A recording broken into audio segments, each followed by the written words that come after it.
आइए यूपीएसआई 2017 के ये दो क्वेश्चंस हम लोग देखते हैं। एक आपका सिंप्लीफिकेशन फ्रैक्शन से रिलेटेड है, दूसरा संख्याओं के प्रकार से रिलेटेड है। दोनों क्वेश्चंस को हम लोग देखते हैं। देखिए दोनों क्वेश्चंस एक एक सेकंड के हैं। यहाँ पर देखें हम लोग इस क्वेश्चन में, अगर इस क्वेश्चन को हम लोग यहाँ पर इस संख्या का इससे मल्टीप्लाई हुआ है, अगर इसको हम देखें, अगर पूरा का पूरा 100 मान लें, वैसे देखा जाए तो ये 99 से बड़ा है और 100 से छोटा है। अगर हम 99 के बजाय इसको 100 मान लें तो 72 से मल्टीप्लाई करने पे ये क्या आएगा, 7200 आएगा। जाहिर सी बात है ये जो संख्या दी गई है ये 100 से छोटी है। अगर 100 से मल्टीप्लाई कर देते हैं तो 7200 आता है, लेकिन अगर 100 से ये छोटा है और फिर 72 का इससे मल्टीप्लिकेशन होगा तो जाहिर सी बात है आंसर जो आ जाएगा हमारा वो 7200 यानी कि 7200 से हमेशा छोटा आएगा। तो यहाँ पर हम देखें ये 7200 से बड़ा है, ये 7200 से बड़ा है, ये भी 7200 से बड़ा है। तो बिना कैलकुलेशन के और आसानी से हम लोग इस क्वेश्चन को सॉल्व कर सकते हैं। अब एक क्वेश्चन ये है, इसको देखते हैं हम लोग। 3√16, इसे बताना है कि ये किस प्रकार की संख्या है, अपरिमेय है कि काल्पनिक है कि पूर्णांक है कि अभाज्य है। तो देखिए अपरिमेय संख्याएं वो होती हैं जिनको p/q के रूप में यानी कि भिन्न के रूप में हम लोग नहीं लिख सकते हैं, है ना। इसके रूप में हम लोग क्या करें, अगर ना लिख पाएँ तो क्या कहलाएगी, अपरिमेय कहलाएगी। काल्पनिक संख्याएं होती हैं आपकी a+ib टाइप की, जिसमें एक इमेजिनरी पार्ट होता है और इसका मान होता है √ के भीतर -1, ठीक है। और पूर्णांक संख्याएं वो होती हैं जो आपकी पूरी संख्याएं होती हैं, यानी कि 0 +-1 +-2 +-3 ... ये सारी इनफाइनाइट तक, ये सारी पॉजिटिव, नेगेटिव और 0, ये सारी संख्याएं जो होती हैं वो पूर्णांक कहलाती हैं। और अभाज्य संख्याएं वे होती हैं जो 1 और स्वयं से विभाजित होती हैं, इसके अलावा किसी से विभाजित नहीं होती हैं, यानी कि 2, 3, 5, 7, 11, 13, 17, 19 ... ये बहुत सारी संख्याएं हैं जो कि अभाज्य संख्याएं या ऋण संख्याएं भी कहलाती हैं, प्राइम नंबर्स कहलाती हैं, ठीक है। तो अब हमें देखना है 3√16। वैसे देखा जाए तो 16 की वैल्यू कितनी होती है आपकी, 4 होती है, लोग जनरली यही कहेंगे। बट √ के भीतर अगर कोई संख्या है उसका वर्गमूल निकालते हैं तो हमेशा पॉजिटिव और नेगेटिव 2 इसके रूट्स होते हैं, यानी कि 2 मान हमेशा निकलते हैं। एक +4 आएगा और एक आपका -4 आएगा। जाहिर सी बात है कि इसको अगर 3 से मल्टीप्लाई करेंगे तो इसके 2 मान आएंगे, 3 चौको 12, यानी कि एक धन का 12 आएगा और एक 3 चौको 12, ये माइनस साइन के साथ -12 आएगा, यानी कि 2 वैल्यू होंगी। अब अगर हम देखना चाहें तो देखिए ये क्या होंगी आपकी 1, 2, 3, यहाँ पर एक +-12 भी होगा आपका, ठीक है, जो कि क्या है, पूर्णांक संख्याएं हैं। ये दोनों की दोनों क्या हैं, आपकी पूर्णांक संख्याएं हैं। कभी इस पर हम लोग एक वीडियो बना देंगे प्रॉपरली और संख्याओं के बारे में पूरा डिस्कशन कर देंगे। तो ये हमारा क्या है, पूर्णांक संख्या। आइए यूपीएसआई 2017 का एक क्वेश्चन ये देखते हैं। स्पीड, टाइम एंड डिस्टेंस का है ये क्वेश्चन। इसमें एक वृत्ताकार रास्ता है जिसकी लंबाई कितनी है, 800 मीटर है। एक 800 मीटर लंबा वृत्ताकार क्या है, रास्ता है। इस रास्ते की लंबाई कितनी है, 800 मीटर है। इसमें किसी एक स्थान से 2 लड़कियां हैं, राधा और रानी, क्रमशः 8 मीटर और 2 मीटर की स्पीड से विपरीत दिशाओं में चलती हैं। अगर राधा इधर चलती है किस स्पीड से, 8 मीटर प्रति सेकंड की स्पीड से, तो ये इधर चलती है विपरीत दिशा में किस स्पीड से, 2 मीटर प्रति सेकंड की स्पीड से। चलिए अब देखिए इन दोनों को रास्ता तय करना है कितना, 800 मीटर का। तो अगर 800 मीटर का रास्ता तय करना है और विपरीत दिशा में अगर कोई व्यक्ति चलता है, विपरीत दिशा में चालें क्या होती हैं, जुड़ जाती हैं। विपरीत दिशा में चालें क्या होती हैं, जुड़ जाती हैं। सापेक्ष चाल का सिद्धांत होता है ना। अगर सापेक्ष चाल निकालेंगे तो विपरीत दिशाओं में जुड़ जाती हैं, क्योंकि ये भी ट्रैवल करेगा, ये भी ट्रैवल करेगा। 1 सेकंड में ये 8 चलेगा, ये 2 चलेगा, मिल करके ये 10 मीटर दूरी तय करेंगे।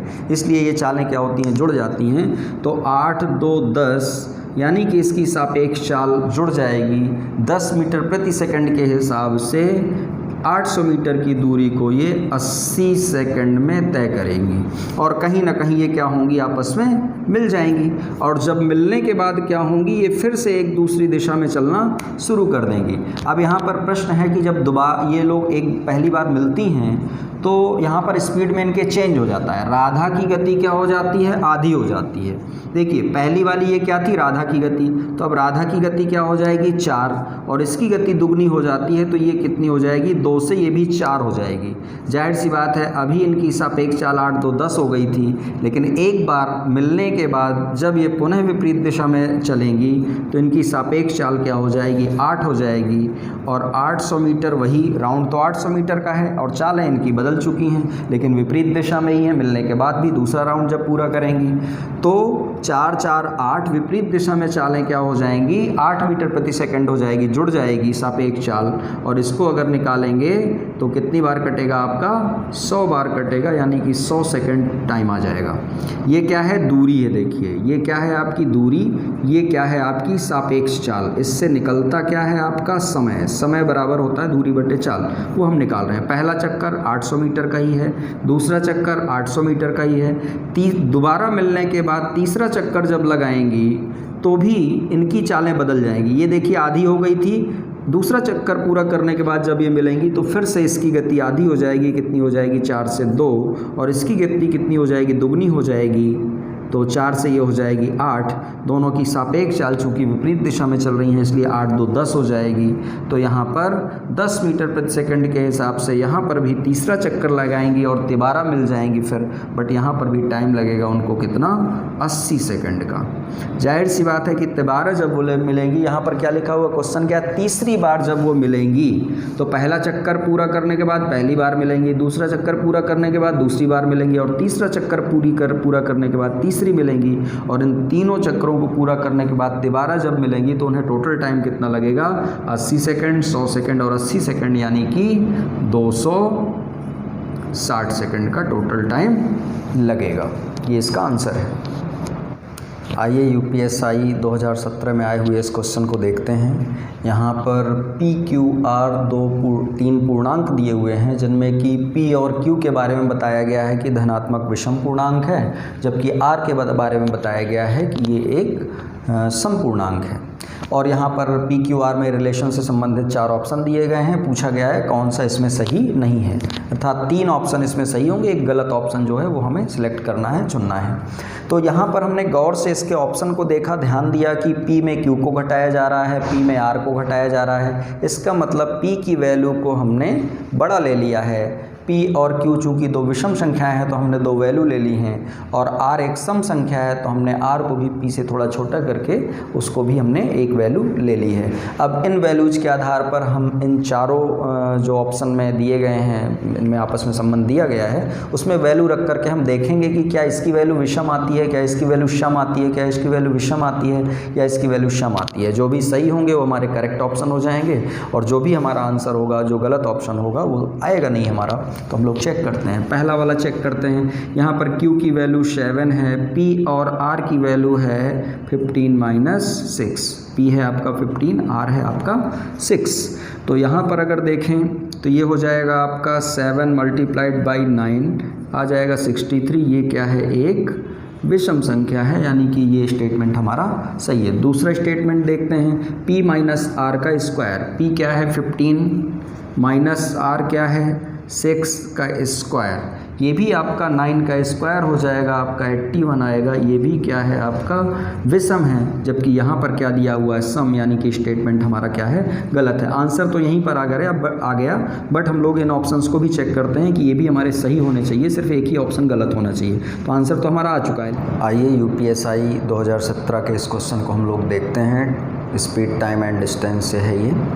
तो इसमें इस क्वेश्चन में दिया हुआ है कि 60 किलोमीटर की दूरी अगर आमिर तय करता है और उसकी स्पीड अगर दुगनी हो जाती है तो समय 2 घंटे कम लेता है, जबकि पहले अगर स्पीड कम रहती है उसकी तो 4 घंटे अधिक लेता है। यहाँ पर बस हमें एक चीज़ पे ध्यान देना है कि जो आमिर की स्पीड है वो दुगनी हो जाती है ना। अगर आमिर की स्पीड 1 से 2 हो जाएगी तो जाहिर सी बात है उसके द्वारा लिया गया जो टाइम है वो 2 से 1 हो जाएगा। यानी कि अगर स्पीड दुगनी हो जाएगी तो टाइम क्या हो जाएगा, आधा हो जाएगा। तो ये हमें ध्यान रखना है। अब अगर टाइम ये दुगना ले रहा था पहले, स्पीड दुगने होने की वजह से टाइम आधा लगेगा, 2 की बजाय 1 लगेगा। तो जो टाइम का डिफरेंस है वो क्या आएगा आपका 2 - 1, यानी कि टाइम का डिफरेंस, पहले जो टाइम लिया जा रहा है 2 यूनिट और बाद में जो टाइम लिया जा रहा है 1 यूनिट, इसका डिफरेंस आएगा 1। जबकि क्वेश्चन के अकॉर्डिंग पहले ये 4 घंटे अधिक लेता है और बाद में 2 घंटे कम लेता है।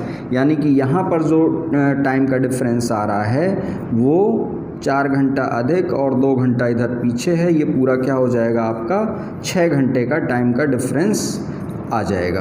तो टाइम का डिफरेंस अगर यहाँ पर देखें तो 1 यूनिट है, जबकि क्वेश्चन के अकॉर्डिंग देखें तो 6 आवर है।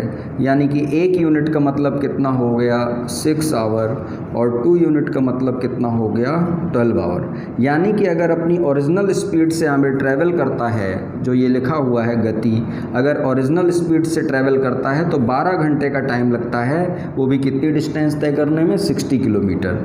तो 60 किलोमीटर दूरी को अगर 12 घंटे में तय करता है तो दूरी बटे समय ये क्या आ जाएगी, स्पीड आ जाएगी। किसकी स्पीड आ जाएगी, आमिर की स्पीड आ जाएगी 12 × 5 = 60, यानी कि 5 किलोमीटर प्रति घंटा। तो इस क्वेश्चन को इस प्रकार से देख सकते हैं।